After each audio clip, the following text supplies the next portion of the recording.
Good afternoon, everybody. Good. I like a lively crowd. So, my name is Jane Fontein. I'm an occupational therapist. I live in Vancouver, British Columbia, where, does that work? Yeah. Where we're actually cutting the grass because we have no snow. It's been lovely. The daffodils are out.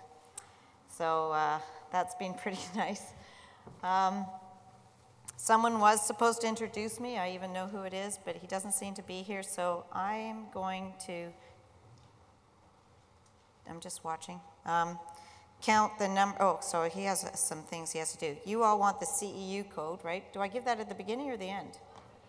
Yeah, so you can walk out. I know you gang. Okay.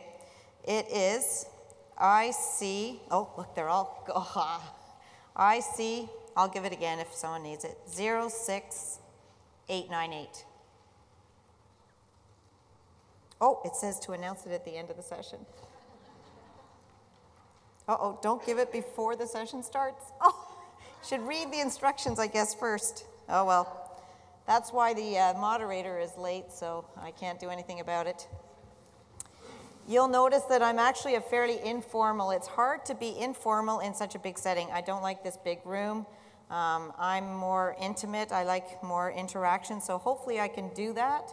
We have about an hour and 15 minutes.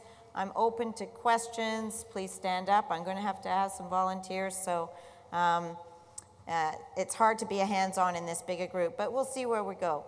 Just so you know, when I submitted this, I said it was a beginner course. So having said that, I've had lots of people sitting on my course who have been doing this longer than me and makes me very nervous. And they still say they sometimes learn one thing. And if you learn one new thing, and hopefully in an hour and 15 minutes, hopefully that'll help you in whatever practice you're doing. In seating and things, there's lots of generalizations, and that's something that's going to be sort of a hot topic for me today. Nothing I say is absolute. I hate it when people years later come say, you told me this. Well, no. There is no absolute when it comes to seating. So anything I say, even if I say never do this, you can still do that, is sort of my point. I always like to know sort of who's in the audience. I'm an occupational therapist, so we'll start with OTs or OTAs. Nice, okay, PT, PTAs, sort of half and half. Suppliers or RTPs, or ATPs, sorry. Okay, very good. What else? Who here is fairly new to doing, what else? Nursing? Oh, kinesiotherapist, brilliant. Doctors, any doctors? Doctor of or doctor? Physiotherapy. Oh, I'm Canadian, if you haven't figured out, we call it physio there. How many people are fairly new to seating? Who've done seating, okay, less than a year or so? Okay, great. How about up to 5 years? How about more than 5 years? Yikes. And more than 10? More than 20? More than 30? All right, there's 2 of us left, okay. And I think I started, this is a picture I cut it out in, this is actually a couple of years in 1978 is when I sort of started being involved in the OT world. I wasn't quite an OT at that point, but I just love this slide. Do you like those seating postures that they have? In 1975 and in those days, you had a choice of an E&J chair or an E&J chair. No cushions, really. I think he had a foam cushion, but they're all people that had muscular dystrophy, and their postures are accommodating slightly to those wheelchairs that are not quite fitting them very well. So I have lots of stories and pictures from back then, but a little bit about me. I'm an OT. I've been an OT over 30 years, and I've been doing seating all that time, but I actually was one of the first therapists to cross over to the dark side, and I went into sales. And I've really been an educator in terms of equipment for a long time. I've also been a supplier in Vancouver, and I'm now an independent, I came up with this myself, an independent manufacturer's educator. And I contracted 2 manufacturers, and I do their education for them around the world. So I've got the best job known to mankind. I'm a big Roger Federer fan, just so you know. What's that? Oh, well, you can be Nadal, I guess, whatever. and he's my boyfriend, so be careful what you say. So there are learning objectives for the course, being able to list 3 materials. Oh, I can look, I've never had a thing in front of me, using in cushions and clinical benefits, pros and cons of them. Measurements is sort of something I want to touch on as well in terms of what to look at when prescribing and measuring somebody, and then 3 different shapes potentially for cushions. It is cushions and backs I kind of want to talk about. It is called the A, B, C, and XYZ, we say that in Canada, of cushions. So it's really sort of looking at them. But from my perspective, the cushion, the poor old cushion, gets blamed for everything when it comes to seating, but is also the solution for everything. And I want to sort of take away from that it's not really just about the cushion. It's about so much more than the cushion. Why do we do seating? I always try and make it very personal as well. Too small, too big, just right. If any of you have ever had a pair of shoes that's half a size too big for you? Yeah. Do you wear those shoes again? Probably not. What about half a size too small? Same thing. It's just not very comfortable, and we end up not using it. So it's really about getting the sort of the just right for that person. Is seating an art or a science? It's a bit of both. It's kind of like an art science, if you will. There is some research, and just so you know, I am not a research person. And thank you for doing a doctorate, physio, that's great. But me, personally, I made it through university, and I'm more of a logic, clinical person, but I use the information and I read research, but I'm just not that kind of person. If you're expecting that up here, that's not what it's going to be. So why is it important? For the client, it is everything. As I said, a pair of shoes, how do you feel? And I always make it personal. If you have a pair of shoes and at the end of the day you have a slight blister on the baby toe, what's your mood like at the end of the day? Are you a little grumpier than normal? It's because of that little blister on the front of your shoe. Now imagine if you had to put that pair of shoes on every day for the next 5 years. How do you think that would impact your being? It's so important to sort of just get it right. So it is their everything. It is about comfort and function.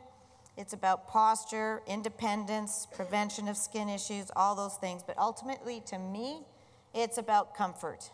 And if you're not comfortable, you're not going to be happy. And those chairs you're sitting on today, yeah, they're not too bad. I haven't tried one, actually. Let's try them out. Oh, actually, they're pretty good. They actually contour a little bit, so maybe more comfortable than some chairs out there.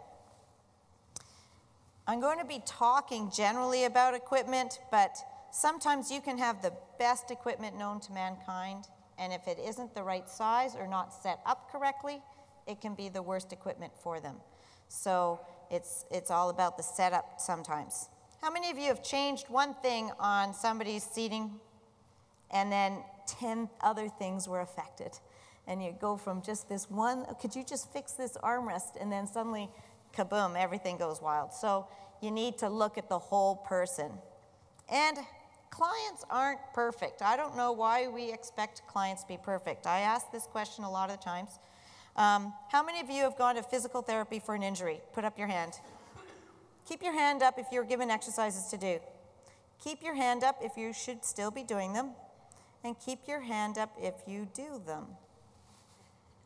So people, there's a little bit. We're therapists and we don't even do it properly. So it's the same for our clients in terms of maybe doing things perfectly.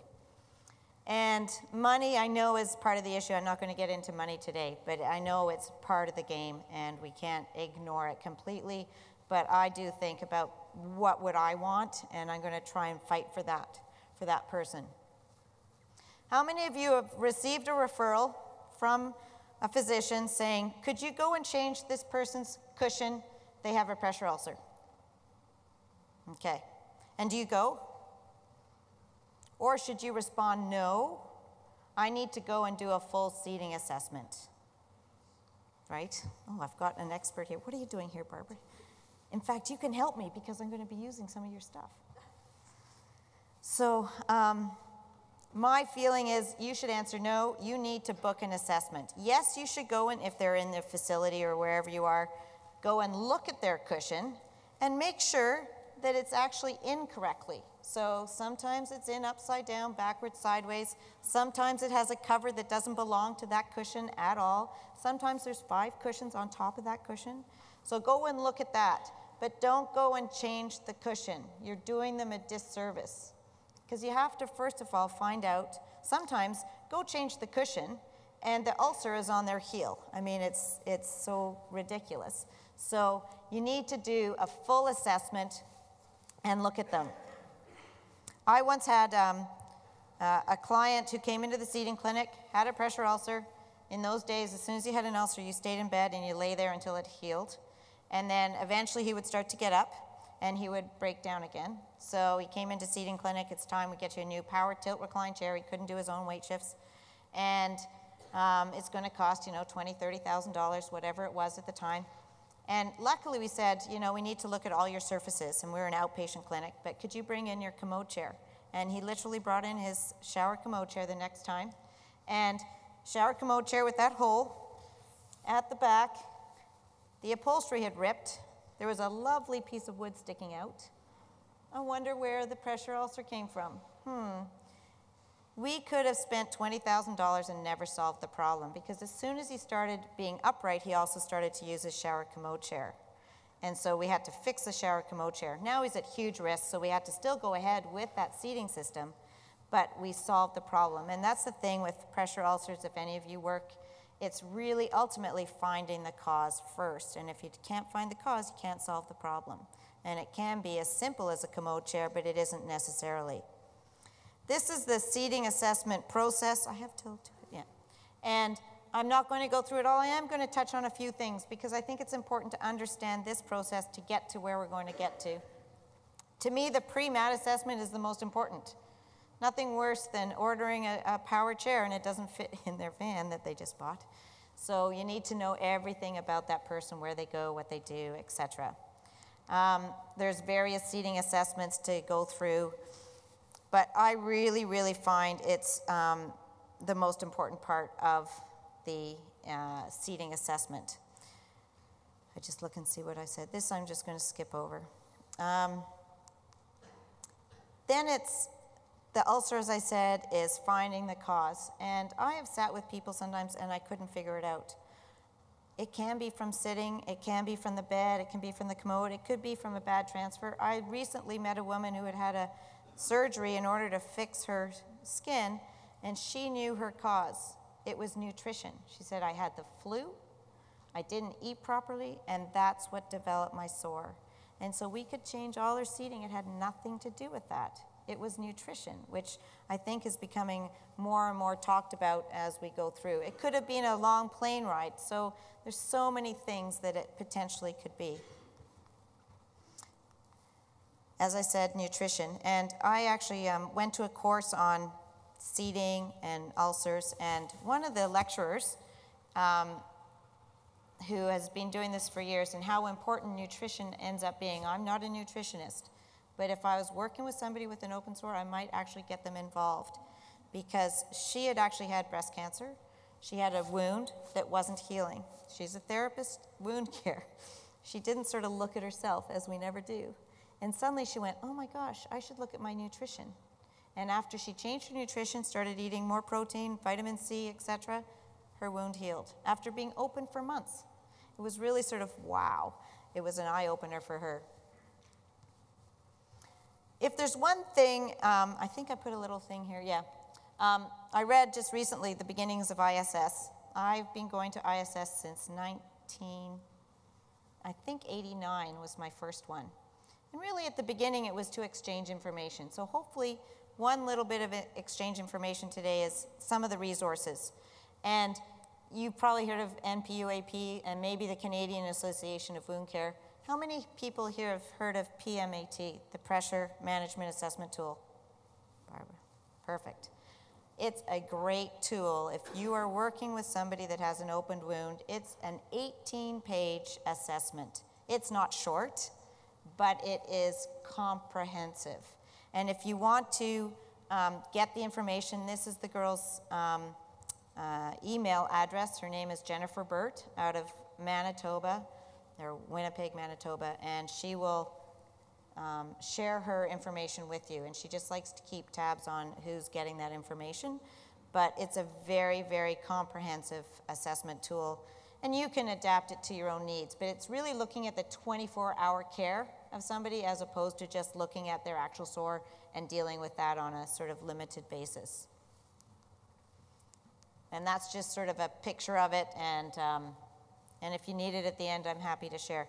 Oh, my PowerPoint, if my email address was at the beginning, it's at the end as well. I will email you the PowerPoint if you want it after. I just don't like printing paper and all that sort of stuff, so I'm happy to share that information as well. So the MAT assessment, and that's a 2-day seminar right there, so I'm obviously not going to do a MAT eval today, but I am going to tell you a story because I still see, I travel the world, just so you know, in doing what I do, and I see people doing a variety of different ways of assessing people. But I have a story of my friend Joan Pageant, who is here also. Did I see Joan yet? Yes. And years ago, she was doing a seminar like this, a couple of hundred people in Seattle, and it was 2 days, and she asked a therapist, could you bring in somebody that's got some fixed deformities, because I want to show how to do the MAT evaluation of that type of clientele so that you can all learn. So in comes the guy, and if you want to come closer to the front, please do. But he was somebody who had cerebral palsy. He had quite the deformities. So we've got a leg length discrepancy, pelvic obliquity, kyphoscoliosis, which is perfect for Joan because that's exactly what she wanted in terms of showing how to assess. But not so good for the guy, but that's okay at that point. She talked to him, did the interview, and then she transferred him to the mat, or the plinth, or whatever you want to call, and he sat down on the mat, perfectly straight. Really good for the guy, terrible for Joan, because she had 3 hours where she was going to do this whole thing. So why was he sitting perfectly straight? So she looked at his chair, and she got rid of the cushion, looked at it, and said, okay, whatever. And then underneath the cushion, there was a drop seat. So this is in, you know, how you have the 2 rails, and you can have 4 posts, and you have 2 in the front, 2 in the back, so you can angle a little bit. The bottom left bracket, missing. The chair dictates the posture. Isn't that awful? If we hadn't got him out of the chair, this is what we would have prescribed for him, a custom molded back, all this kind of stuff. Isn't that awful? The chair dictates the posture. If you don't get them, if there's one thing from today, even if you don't do the full MAT assessment, get them out of the chair onto a kitchen chair and see what they do, see what their body does, because you need to know some of the range of motions and see what's going on. The chair that you're sitting in dictates the posture. I'm short, if you haven't noticed, and my feet never reach the floor, so my typical posture is kyphotic, sliding forward so that I get my feet flat on the floor. And it's developing. I am now, have that kyphotic posture all the time. So we need to get them out of the chair if that's the only thing from today that goes through. But when you are out of the chair, that's when you get the range of motions and seeing what's going on with their bodies so that you can then build their seating system to fit the person, not the person to fit the chair, which sometimes still happens.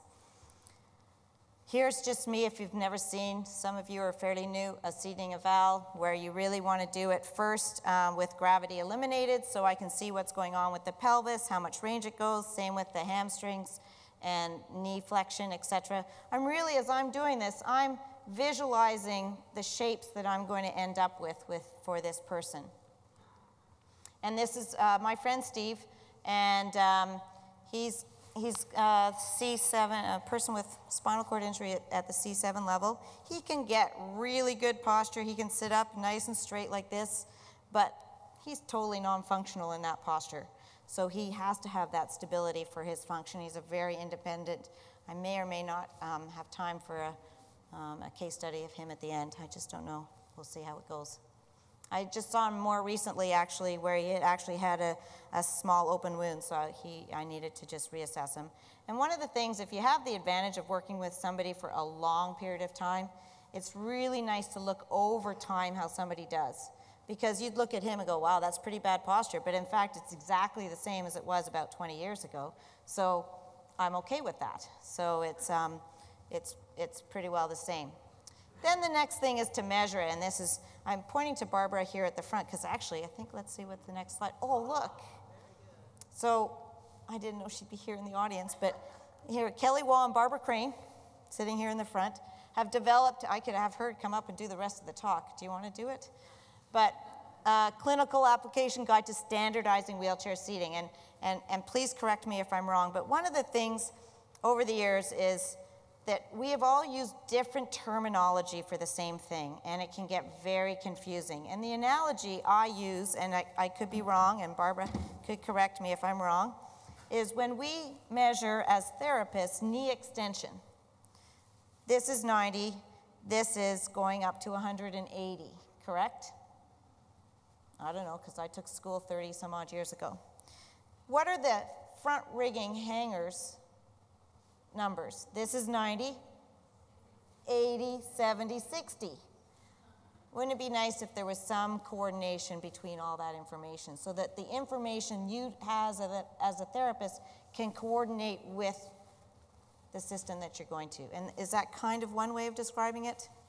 To standardize it, and also how we measure. So, and how we talk about it. And I will be the first to say that I'm not very good yet at this. So, in fact, not at all. And I'm going to be retired before I need to. However, those of you that are starting, I really would recommend, it's a really comprehensive book and learning this way, but I think long term for our group of people, it will be a very effective way for us to communicate to each other.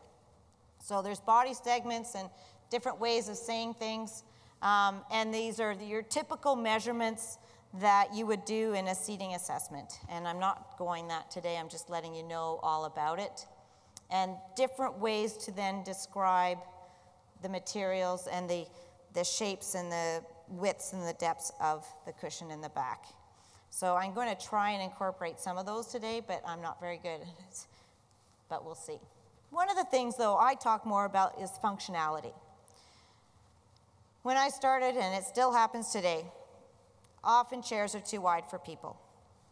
There are a lot of 18 and 16-inch wide chairs prescribed. And I've worked for a variety of manufacturers, and those are the predominant sizes. Well, now 20 as well. 20 is the new 18, isn't it? And one of the measurements, and I'm jumping ahead because I usually do this towards the end, but I'm going to jump ahead. I just kind of go with the flow, is if you were to measure me, and I'm sitting, let's just pretend, on a mat, and you came with calipers and you came down to my, and I'm very personal, my fattest part is right here in my mid-thigh. You might measure that to be 18 inches. So you might go, oh, wow, she needs an 18-inch chair. One of the things that when you're setting up a wheelchair for an independent user who's going to be pushing, a good guide or rule of thumb is to get the middle finger, when they relax, in the middle of the axle. Now, if you can't really see, but I'm about a couple of inches away from it, so it's not great. Another is also the bending of here, but I find this pretty well the easiest. So that's me in an 18-inch wheelchair. But just so you know, I can fit into a 15-inch wheelchair. When I have side guards, my widest part can be squished because it's not at a bony prominence. So I'm going to show you that pretending if I got a narrower chair now and I could squish that with a side guard, look at the difference already of my access to that wheel. So by getting a wheelchair to snugly fit, it becomes really an orthotic to the person. A wheelchair 1 inch wider than it needs to be will decrease efficiency of propulsion by 5 to 10%. It also, if you just look at the arms, my shoulders, the difference of if I'm sitting here and pushing versus if I get up close, do you see the difference of the angle of my shoulder? It's so much better to be like this than like this. Now, if I needed to be that wide, because I am that wide, I'm going to have a harder time getting good propulsion. That's just physics. But even the elderly, and I do a lot of my world and my job is with people of age, or however the proper old people, is they tend to get wider chairs than they need. And really, they don't need to have the purse beside them. And to get it as close, you've had somebody with a purse beside them. Maybe use it as a hip guide if you can build in like a little spot or something. But really to get it even narrow for the elderly. And I don't have time today, but if I do at the end, I'm going to do my little thing about getting older. In fact, I don't know, I'll see. That elderly should be getting things that are just as snug, if you will, as young people. Too narrow, of course, sort of like this, the chair, the shoe too small can cause problems too. So you have to come to a fine line between too small, too big, just right scenario. But don't be afraid to kind of snug it in a little bit to get that better propulsion. I would need, for me, that wheel dropped a little bit so that I'm actually getting closer to it. So there's ways to do that as well, but narrower as well. Seat depth is another thing that I've looked at over the years, and a cushion that's half an inch too long or a back that's half an inch too long that I can't get my knee around the edge will pull me forward. And then you get this posture that probably a lot of you have seen, and it can be from just the cushion being too long, but it could be other things that I'm going to point to now. So it's pretty rare that someone needs a cushion longer than 18 inches if you're supporting freely from the ischial tuberosities to the back of the knee. And Josh, who is a friend of mine, works at Tylight. I have a picture of him coming up. He is 6'9", so he's pretty tall. And his wheelchair cushion depth, but he is in a bit of a dump, is 18. I think it just changed to 19 inches. He is 6'9". So I'm just trying to maybe not have cushions as long. If it's too long, it'll pull you into that kyphotic posture. Too short, then you don't get enough support either. So it's like everything. It's the three little bears. Seating is the three little bears. Too big, too hot, too cold, just right. So do you ever find, though, and most cushions have what I call the meat of the cushion or the well of the cushion. How many of you have found, if you have a cushion where this is sort of the well, that the ischial tuberosities are coming up at the front of the well? They're not coming actually sitting into the meat. Is that a problem that some of you have come across? They're kind of coming in like this. And I want to sort of go to measuring somebody with that. So this is also from Barbara's drawing, so measuring seat depth. And you can measure from the back of the knee to the back here. But I've added my own little cushion. So if I did that, and most cushions, the well is back here, and there's the ischial tuberosity, it's kind of coming up against the end of the well, and that's part of the problem. So in reality, for me, I need a shorter cushion where I get the bum or the ischials in the tuber, and this part is a little shorter, and I fill this back part in with anything, because it's not even chachi. And I'm talking more the sort of the kyphotic type person. So this is just my own little addition to getting the ischial tuberosities into the well. And I might measure, you can measure from the ischial tuberosities back, but I also would measure from the ischial tuberosities forward, just so that when I go to the manufacturer and I look at, and this is everybody's cushions, if I want my ischial here, I need to know from the ischial where their front is, because everybody's wells are slightly different. So you can't sort of generalize about where that is. You need to look at whatever manufacturer you're working with or cushion. Does that make sense? I never know. Yes? Well, that's when that's where the information, being able to give that information to whoever you're working with. So the rehab supplier would then have to have that information from each manufacturer or find out for a specific cushion. But they have a sample cushions they could measure right there. Does that sort of answer it? So if you need a bigger well, you want the cushion, you want the well to be seated in a different spot. I actually have the well is the same size, it's just further forward. So I might order a cushion that is just from here to here, So it might still just be 16-inch, say, depth, I don't know, and add a 4-inch piece of foam in the back that when I go to put the cushion in, it goes to the right place. Thank you. I'm glad for the question. There are ways, and this is, see, Barbara, I'm just so embarrassed to have her here. You could do a way better job of this. But ways to describe that to your supplier so that they can then get the information from the manufacturer. And that's ultimately the goal of the standardized seating. So there you can have drawings and you could exactly draw what you need. You stole that from Spriegel? Well, we got his permission. Okay, there you go. Actually defined that. There we go. See, we all share. Spriegel to Barbara to me to you. There we go. But it's okay to use other people's stuff as long as you say whose it is, right? So there you go. One of the words I am trying to incorporate is back length as opposed to height. Which is really hard, but that's one of the ones. So this is, say, a back, and for the last 30 years, I've called this height, but it's actually, if in the new standardized way, it's called length. So just to go through that. So once you've looked at a person, you've measured them, you've kind of gone through their objectives, what are their goals, I always find it important to get the individual's goals because our goals and their goals might be completely different. And if we're not on the same page, we're not going to get there. And if they're not going to be happy, the system will never work. I have worked with people over the years that have had pressure ulcers in the spinal. That was sort of my area, was more spinal cord injuries. And I understand this. Looking good is part of healing. But, for instance, if you put armrests on, it helps distribute the weight.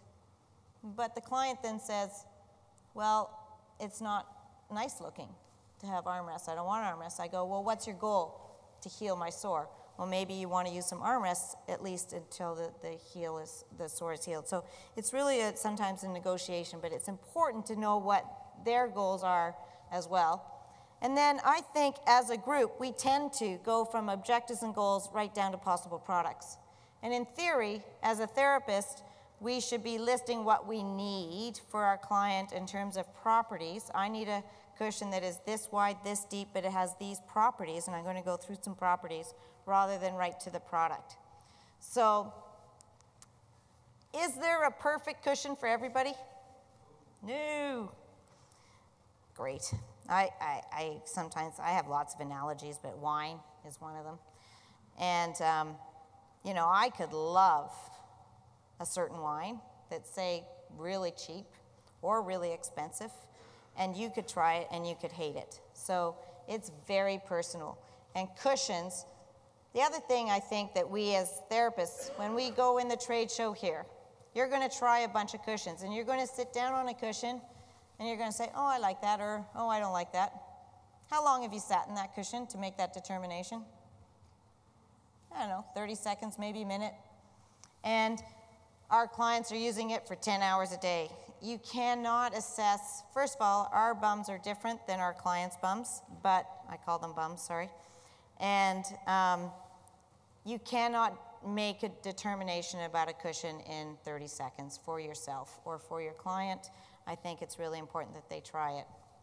So there is no one. Pressure mapping is a guide, and as are the new technology of MRIs, but I don't think it's the everything because it really becomes all the things around it, and we're going to get to that. So it's a good biofeedback sometimes to show where the weight is distributed, but it's not.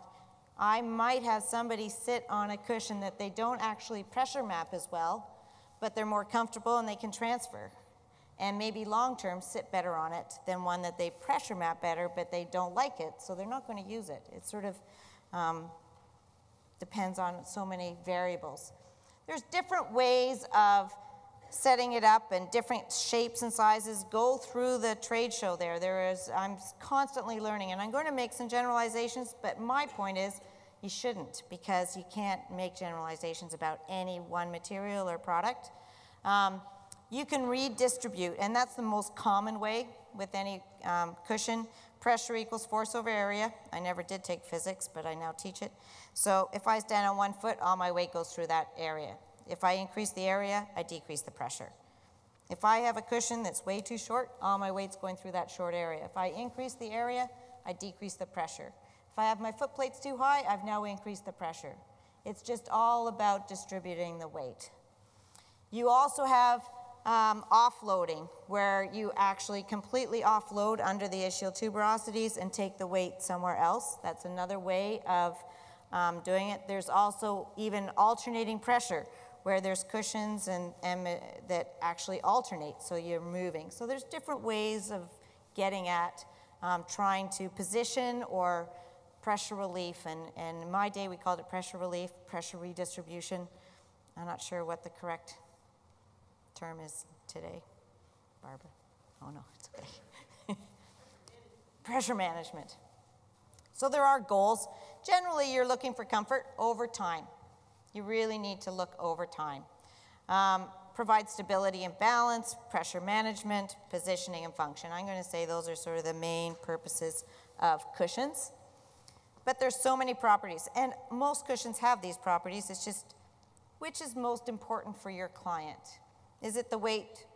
Weight capacity, of course, needs to be looked at. Is it the height? Is it the stability? Is it the size? The redistribution. What about incontinence? If that's their number one problem, maybe having something that's washable is more important than having something that distributes weight more evenly. It really will depend on each person. I've definitely had, Steve is one of my clients that maintenance was his number one issue. He didn't want anything. He says, I'm lazy.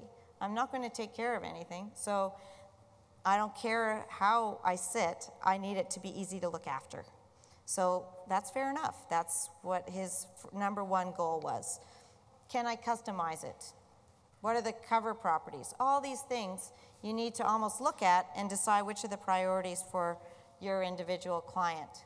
And cost does come into it. The more, I always just, some of you have probably seen this, where you have a great cushion, great cover, and then what's on top of that to protect the cushion so it doesn't get ruined? You have the other incontinent cover, and then you have another piece of foam, and then a nice sheet over top, all just to protect that really good cushion that we bought. So the less you have between the person and the cushion, the more effective the cushion. But it is important to go through that. So I'm not an engineer, and I've looked at materials, and I will talk at it more as a therapist, clinical aspect than an engineer. But this is where I don't think we can generalize, because I've heard people, and I've seen it, and I made one up just as a fake, about generalizations about the different materials we use for cushions. Air. Well, air is air. But how it's contained is completely different. And there's lots of air cushions out there. There's not just one. So how it's contained is uniquely different to each one. There was the first cushion, if any of you have been around, the bye-bye to Cubidai. Sure, they still make it. What's that? Yeah, it was an air cushion with rubber. Still, some people, look at her face. Yeah, it was called bye-bye to Cubidai. So that was my first air cushion. So you can't generalize about it.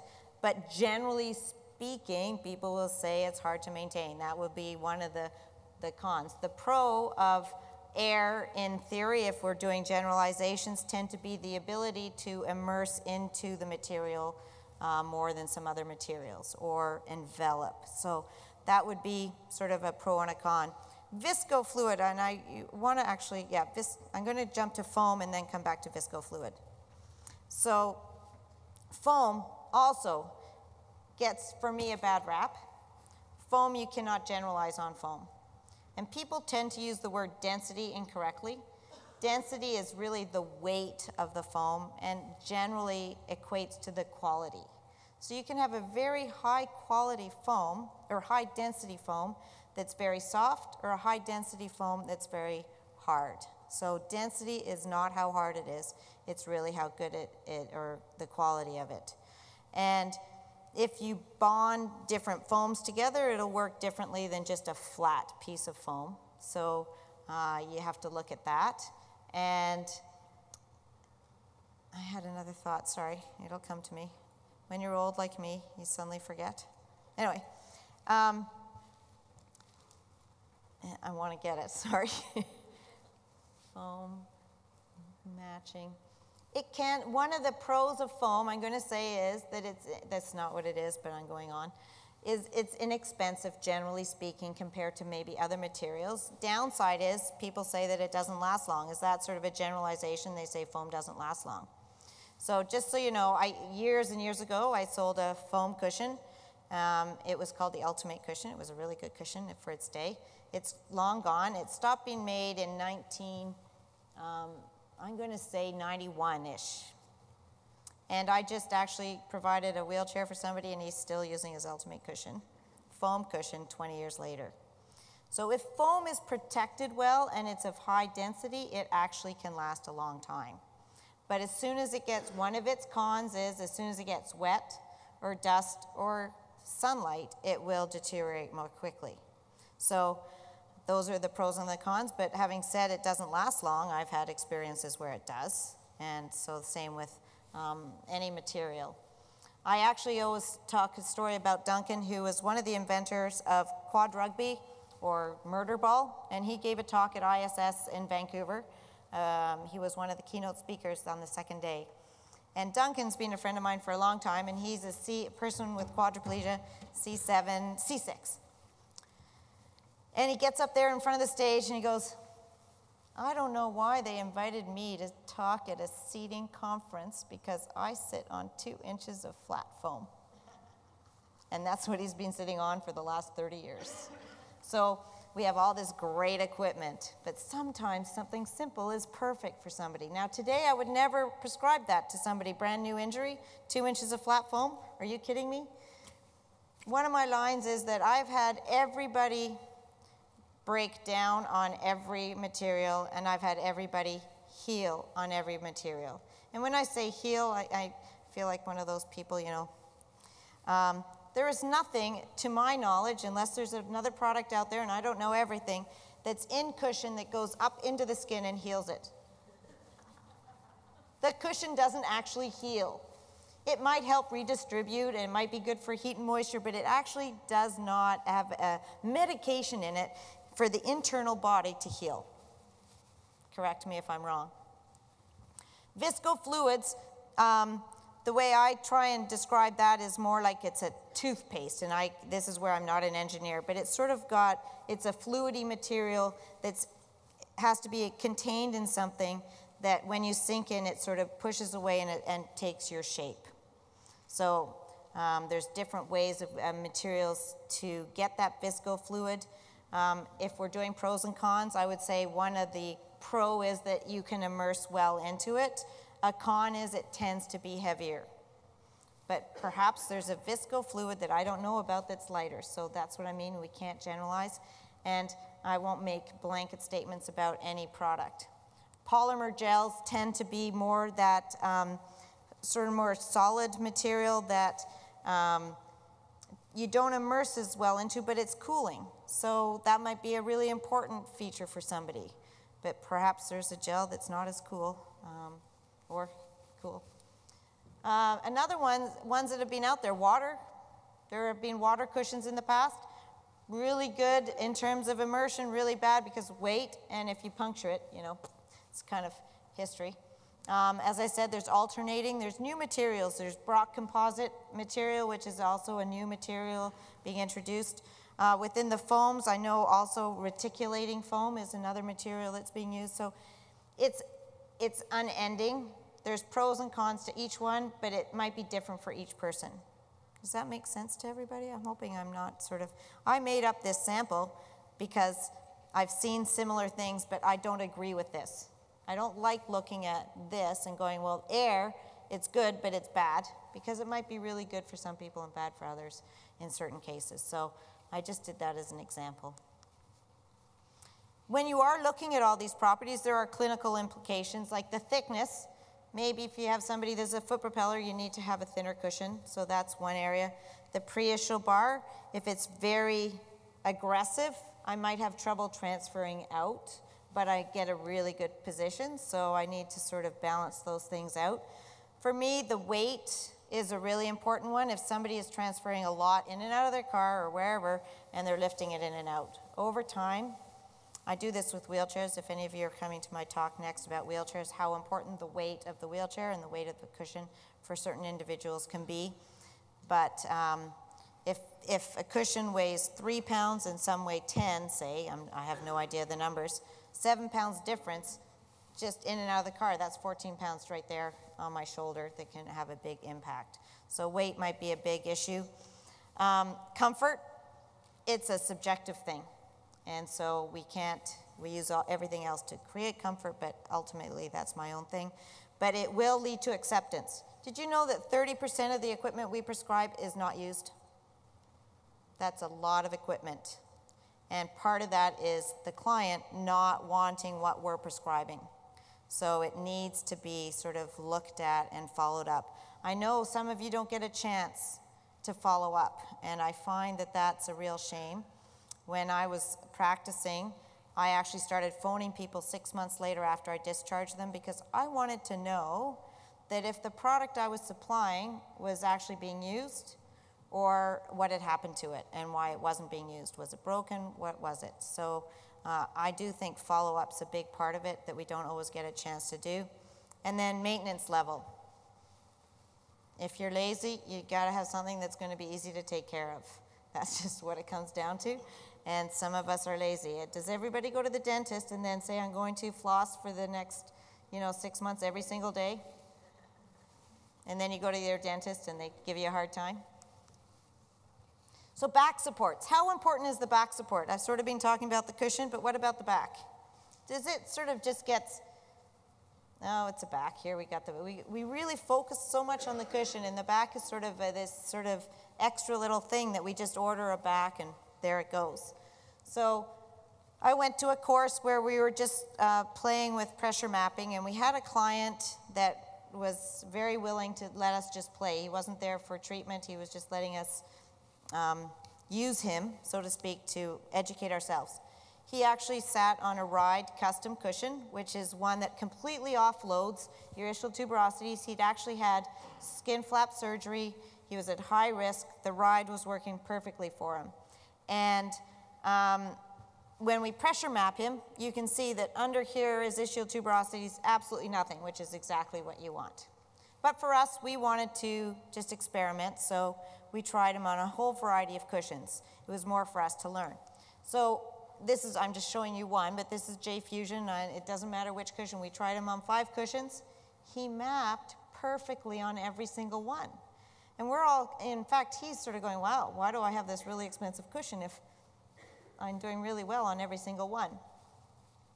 And then what we did, we changed his back. He had a very custom support back here, and suddenly we just gave him one that didn't give him as much support, slightly more open seat to back angle, not much, just a couple of degrees. And look what happened to his pressure readings. So what I mean by this is we focus so much on this guy, but we sometimes forget about this guy in the back. And it's a really, really important part of the whole picture. Same like cushions, too high can have a big impact, too low can have a, oh, don't look, okay, sorry. My big surprise. So too high, it can push someone into kyphotic posture and not allow them to really push. Too low, you don't get really enough support. And I've met people that said, oh man, I wanted it low because I was cool when I was young, but now I wish I'd actually given myself a little more support. We all say that as you get older. You never think you're going to get old when you're young. And so where do you need the support? Years ago, I started measuring people, and I started to notice something. And so I don't know if you've noticed, I'm 5 feet tall. And here I am standing beside Ted, oops, who is 6'4". Now, if you had Ted and I coming into your seating clinic, and you had to provide a new back for us, you might sort of prepare ahead of time and get me a short back and Ted a tall back, because he's 6'4", maybe even 6'5". So, by the way, my nephew is 6'7". We're genetically connected. So, it's an interesting little thing, but when we sit down, we're not that different. It's always amazing to me. I look at people, I do this, I have a boring life, but I look at people's head heights, and sitting down here, there's a few. So there's always that 80-20 rule. Not everybody's going to fit into it. But the majority of you, if you sat down and you measured from the bum to the bottom of the scapula, have any of you done that measurement for seating? Have you ever noticed that you're writing down the same number kind of time and time again, and it didn't matter how tall the person was? It's kind of interesting. So the backs, he and I would almost get the same size back in terms of length versus height. So our shoulders, and I win free drinks at bars with this. I just stand beside someone tall, you know, and I bet you if we sat down, your shoulder would be no more than 2 inches above mine, and I generally win. What is different is the tibias, and it's hard to see because my feet aren't on the ground and we're in black, but the femurs, usually there's 6 inches of femur and 6 inches of tibia difference with respect to me and a tall person. So that's where foot propelling height makes a big difference. And I'm going to talk about one other thing. Josh is 21 inches taller than me. Did you know that your arm span is your height? But when we're sitting down, we're all the same height, about. So taller people have longer arms, and this comes really to pushing a wheelchair, have a longer arm with respect to the trunk. So transfers are easier in a way because their fulcrum to push up is longer than mine is, for instance. But if Josh sat down in this exact chair that I'm in now, see, my feet don't reach. Anyway, his middle finger would be at the middle of the axle because his arms are longer. It's kind of an interesting little thing. So just be aware of that when you're working with the different shapes and setting up, that the arm span is your height, but your trunks are all about the same height. So I think I've done all those demonstrations. So should you have a sling back or a rigid back? It's a big debate, isn't it? Everybody likes a sling back. Why? Because it's simple, it's easy. Have any of you have sat in a sling back chair for like a director's chair with the sling seat? They're more slung out than our current wheelchairs, but still, the sling seat and the sling back. Have you ever sat in one for longer than 30 minutes? Probably not, because the sling back tends to, the sling seat and the sling back tend to lead to this posture. And you try and sit in one for longer than 5 minutes, which is what we tend to do as our trials. Try it for 10, 15, 20, an hour, 3 hours, 5 hours, 10 hours, and you'll see what happens to your posture. By giving a rigid back, I give support to the PSIS, I get that support that I need, and I can start to get a better posture. Now, I'm not saying that everybody has to sit perfectly all day, but if I don't give something a little firm right there, I'm not able to get that posture.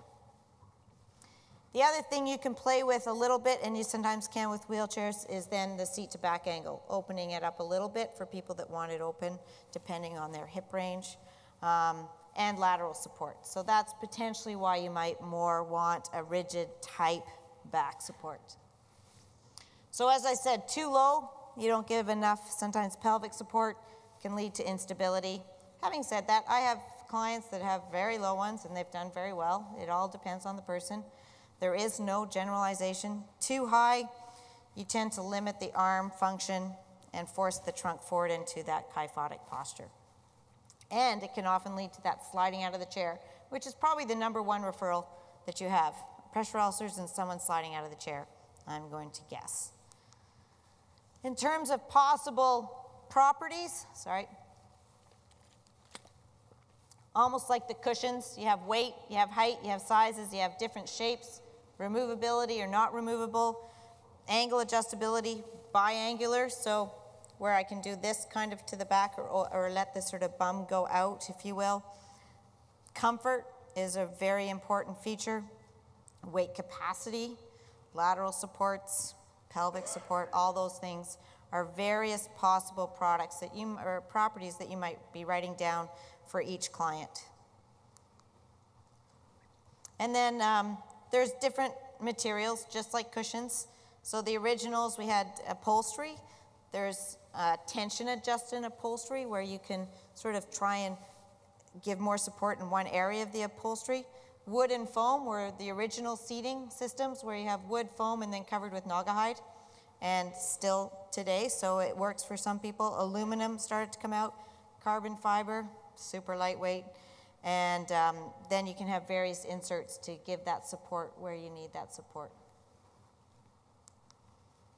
So the only other thing to think about with respect to the cushion and the back is their angle with relationship to each other, and if you want to kind of have more of a dump or not. So people with less upper trunk stability sometimes want more of what I call a dump in order to sort of stabilize the trunk, so I have more ability to move around.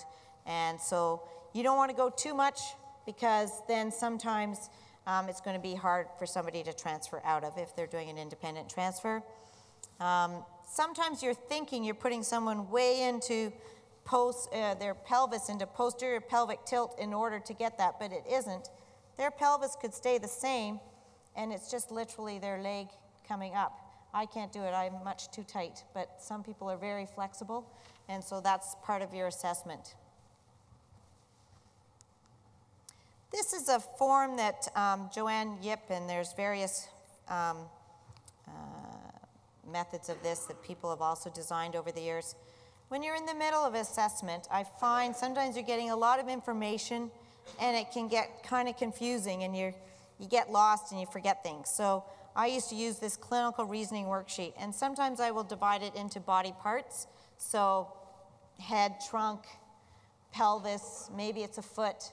I also have an overall picture, so I'll have their name, and say, anybody here work with pediatric children? Okay. So you might have your client, Susie. Assessment findings, they need a new wheelchair, or they need a wheelchair. Client objective. What's the client's objective usually? Pediatrics. What's their number one goal? The color of the chair? Right?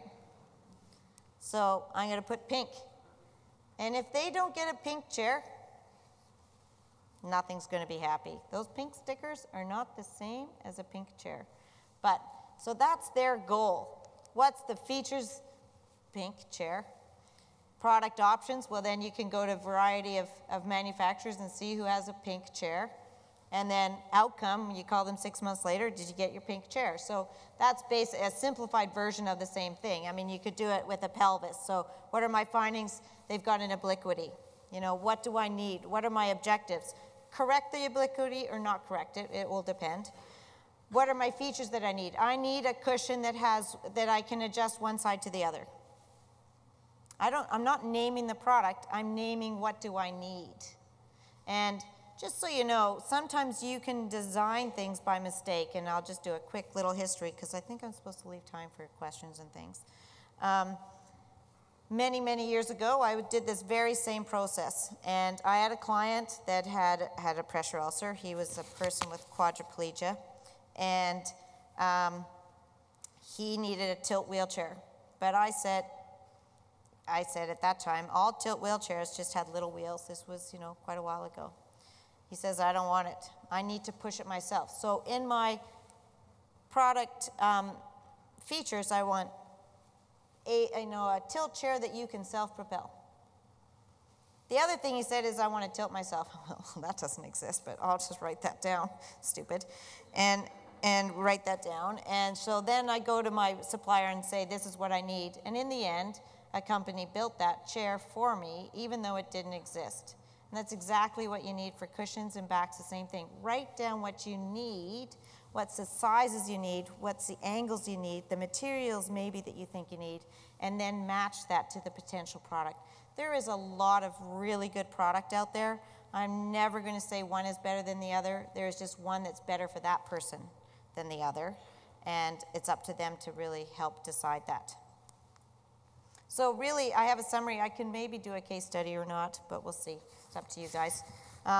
It's important to assess the person and their entire environment and looking at them, and I can't say that enough. I can't say it enough to get them out of the wheelchair to do the measurements. The chair dictates the posture, but it also, you limit your own thinking, because they're in an 18-inch chair. Oh, well, they'll get them an 18-inch chair. But if you measure me, 18, but I really prefer a 15-inch chair. So really think about that. Cushion is only part of the solution. It's not the whole solution. In fact, sometimes it's so much more than the cushion. It's everything else around it. No one solution for every client. Small changes can make a big difference. I've literally, in the case study, but changed someone's cushion and back is all set up. I didn't like his posture. I actually literally lifted the front of his leg up 1/4 inch, and his posture improved. Small change, huge difference. It's amazing what those small little things can do. Look at all the adjustments, the axle position. Great product. Say this is a really lightweight wheelchair, right? Beautiful, lightweight. If I don't have it set up correctly, it can be actually pretty hard to push. All those kinds of things. So look at the setup, look at all the properties. Don't listen to or make, as I have done, but only ingest generalizations about materials, because it's really up to the individual. So, any questions? Quiet. What's your thoughts on pressure alternating cushions? Well, pressure alternating cushions is a possible for somebody. I mean, what do you mean, what's my thought? Do I think it's the answer? I don't know. Do you feel that that's such a small space that pressure alternating really is doing what's in the product? I haven't used one, so I can't say as a clinician what I would answer to that. I say it's an option, and if it works for somebody, then it's the right answer. But I can't really say does that heal somebody? No, because there's nothing in there healing it. It is alternating him. People have asked me the same thing about tilt over the years, because I used to talk a lot about tilt. And how much tilt? How long should I tilt? How long should I stay there? All those kinds of things. Is little bits of tilt just as effective as long tilts? I don't know. There are studies saying certain things, but I think I go to practicality and what's practical for the client, and if it works for them, yeah. Every cushion out there will say that it's healed, but every cushion out there has also caused a problem. Does that make sense? I know I'm very evasive with my answers, sorry. But I don't think there is a patent answer. The only thing I would almost say never have, nothing to do with cushions in my soapbox if I'm doing it, is elevating leg rest on the manual wheelchairs for swollen feet. Okay, I don't know if any of you, I'm going to do this in the next section, but, you know, the first thing we learn about swelling, we learned it when we were 10 years old. You have to get above the heart. It's not above the heart. It's not doing anything. What it is doing is rotating my pelvis. I'm going to get a pressure ulcer because I've got one elevating leg rest. So if you get that elevating leg rest to here, I'm all for it. But it doesn't help with swelling. Sometimes it's psychological, I know, but it really just is, that's my only, almost never, but I never say never. Even that will work for somebody. Any other questions? Yes? I work with newly injured spinal cord injuries, and I'm having a hard time.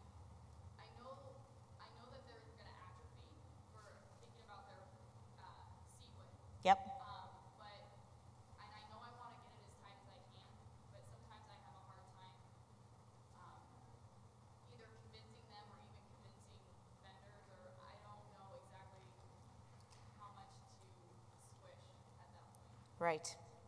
The squishing is, it's a hard one because yes, they may atrophy, but they also may gain weight. We don't know what's going to happen. And newly injured is always hard because it's so different 6 months, a year down the road. You can't predict what's going to happen.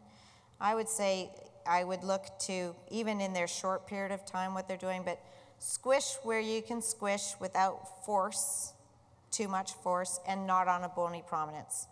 So if it's up there, but yes, and maybe, and it's not always easy to do, has something that can change down the road.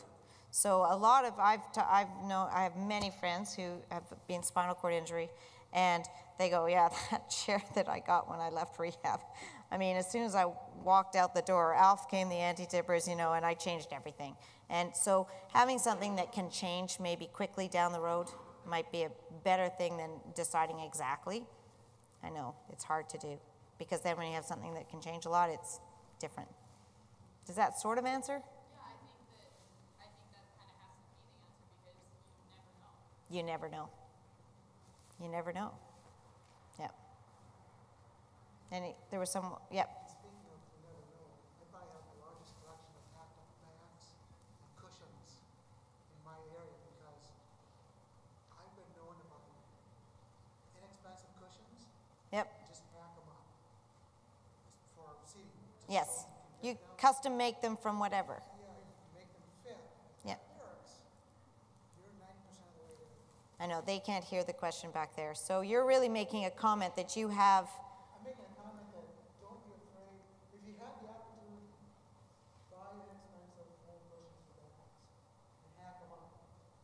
And try to make them fit. Once you do that, sometimes it's a lot easier to talk up the manufacturer. Because they'll give you their line. But you'll have cases where you have to hack a cushion up. And then once you hack it up, keep it. And then you have it for the next one. yep.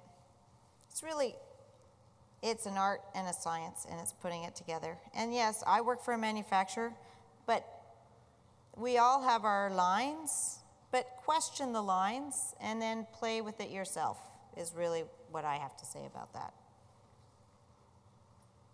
Anything else? Yes?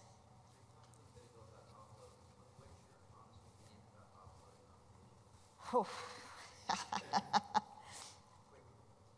Okay, the question is what's my opinion about offloading off the ischial tuberosities? So again, I'm not going to answer that in that it's right for somebody and it's not right for somebody.